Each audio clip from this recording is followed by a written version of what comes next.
मीराबाई चानू। मेरा जन्म 1498 ईस्वी में पीला के कड़की गांव में हुआ था।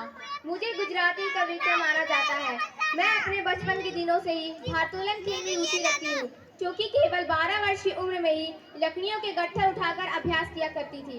एक दिन लकड़ियाँ बहुत ज़्यादा मिल गई और मेरा बड़ा भाई उसे नहीं उठा पाया, जबकि मैंने उसे बहुत ही आसानी से लगभग 2 किमी दूर अपने घर तक ले आई। यह देखकर गांव के एक व्यक्ति ने कहा, तुम तो लड़कों से भी अधिक वजन उठा लेती हो। एक दिन तुम जरूर भारी भारी वजन उठाकर खेल में जीतकर सोने को बेचकर बैलगाड़ी खरीद सकती हो। मैंने वजन उठाने वाले खेल के बारे में जानकारी हासिल की, लेकिन मेरे गांव में वेट लिफ्टिंग सेंटर नहीं था, इसलिए मैंने ट्रेन से 60 किलोमीटर सफर तय करने का सोचा। ताप्ती मुर्मू। मेरा जन्म 20 जून 1958 को ओडिशा के मयूरभंज जिले में एक आदिवासी समुदाय में हुआ था। मेरा विवाह श्याम चरण मुर्मू से हुआ था। मुझे विभिन्न सामाजिक कार्यकर्ता और सामाजिक कार्य का हिस्सा बनने का भी प्रस्ताव मिला। मैंने सामाजिक कार्यकर्ता के रूप में काम किया। मैंने शैक्षिक, सामाजिक और सांस्कृतिक को बढ़ाने के लिए कई गांवों का दौरा भी किया। पति और पुत्रों की मृत्यु के बाद मैं अपने ससुराल पहाड़पुर की एक भूमि पर ट्रस्ट बना लिया और उस ट्रस्ट का नाम अपने पति और बेटे के नाम पर रखा। पति और बेटे की मृत्यु के बाद मैं मानसिक रूप से अस्वस्थ हो गई। मैंने अपने आप को बहुत मुश्किल से संभाला और आज आप लोगों के बीच में भारत की राष्ट्रपति हूँ।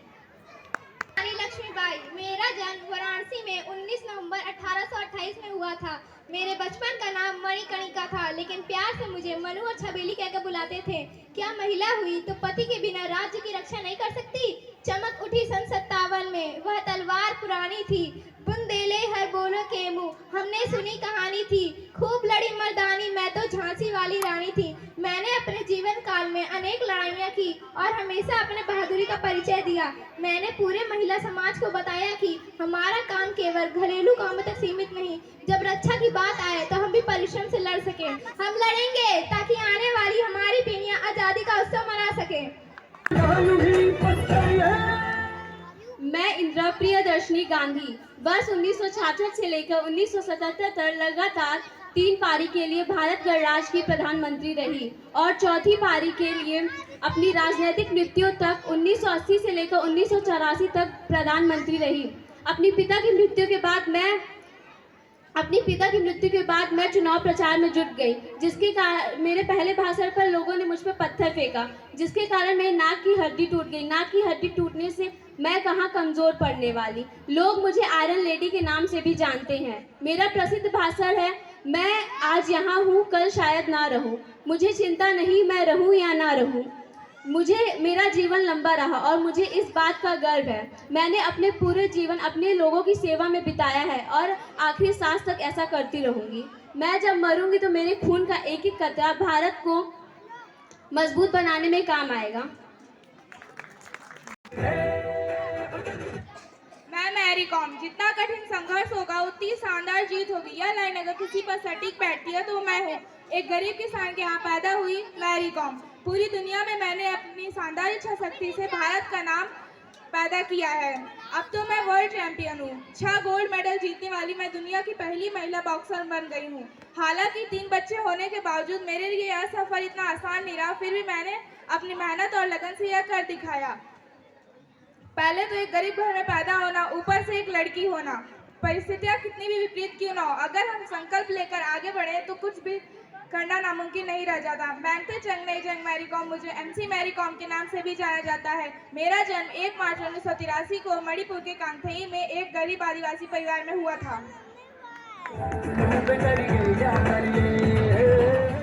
मैं कल्पना चावला। महिलाओं के लिए सबसे बड़ी प्रेरणा स्वरूप कल्पना चावला। कुछ महिलाएं अपने आप को कमजोर समझती हैं। दोस्तों, कल्पना चावला एक ऐसी महिला थी जिसने बचपन से एक सपना देखा था और उस सपने को पूरा भी किया। मेरा जन्म 17 मार्च 1962 ईस्वी को हुआ था। मेरे पिता का नाम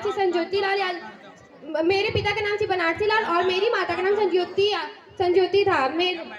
मुझे बचपन से विमान में काफ़ी रुचि थी, इसलिए मैंने आगे जाकर विमान साइंटिफिक इंजीनियरिंग की। इस कारण से मैं अंतरिक्ष में जाने वाली पहली महिला हूँ। मुझे लोग भारत की परी के नाम से भी जानते हैं। मैं किरण बेदी। मेरा जन्म 9 जून 1949 को अमृतसर में हुआ था। मैं तिहाड़ जेल के कई सुधारों के लिए भी जानी जाती हूँ। मैं भारत की पहली महिला IPS अधिकारी बनी हूँ और पुडुचेरी की उपराज्यपाल भी हूँ। मेरी जीवन की शुरुआत लेक्चरर के रूप में हुई। सन 1970 में मैं खालसा डिग्री इंटर कॉलेज की लेक्चरर भी थी। क्या आपको लगता है मेरे जीवन में संघर्ष ही नहीं आए? जब मैं अपने IPS बनने की बात अपने परिजनों को बताती थी तो वो मुझ पे हंसते थे और बोलते थे ढंग से रोटियां बनाना भी सीख ले। भाई दूज का त्योहार